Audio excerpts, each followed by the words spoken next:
घघरा ले आइला और गजरा ले आइला पिया हो। घघरा ले आइला काहे ना ले आइला राजा हो, काहे ना ले आइला राजा हो। अखिया के कजरा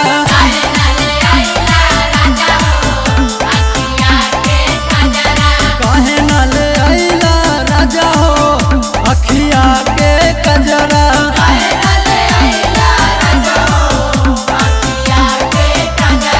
गजरा ले आइला राजा हो। घघरा ले आइला काहे ना ले आइला पिया हो, काहे ना ले आइला राजा हो। अखिया के कजरा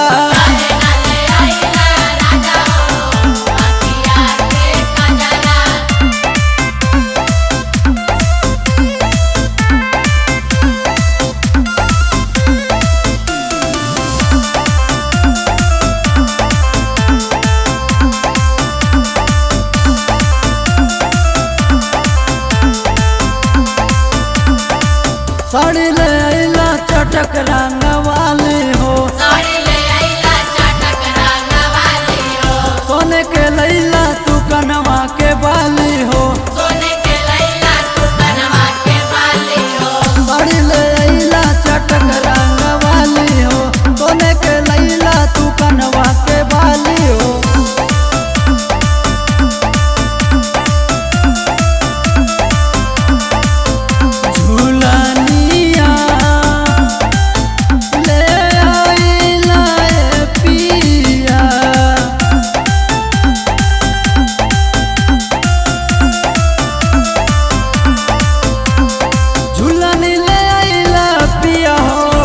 नथुनी ले आइला झुलनी ले आइला पिया हो, नथुनी ले आइला।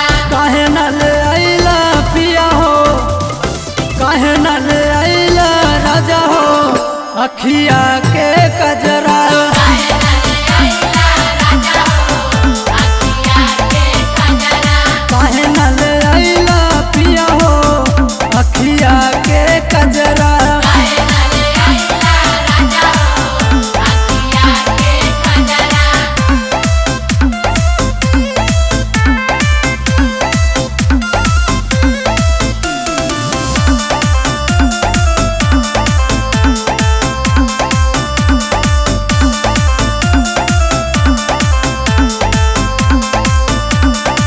लाली लिपस्टिक ले आइला तू विदिया हो, लाली लिपस्टिक ले आइला तू विदिया हो। चाही कजरवा इहे बाटे जिदिया हो। चाही कजरवा इहे बाटे जिदिया हो। लाली लिपस्टिक ले आइला तू विदिया हो, चाही कजरवा इहे बाटे जिदिया हो।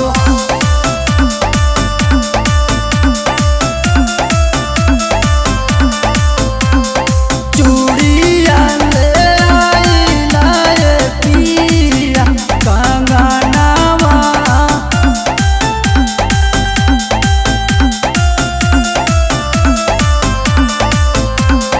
पायल ले आइला पिया हो।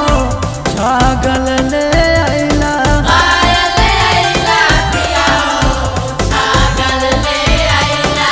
काहे ना ले आइला पिया हो, काहे ना ले आइला राजा हो। अखिया के कजरा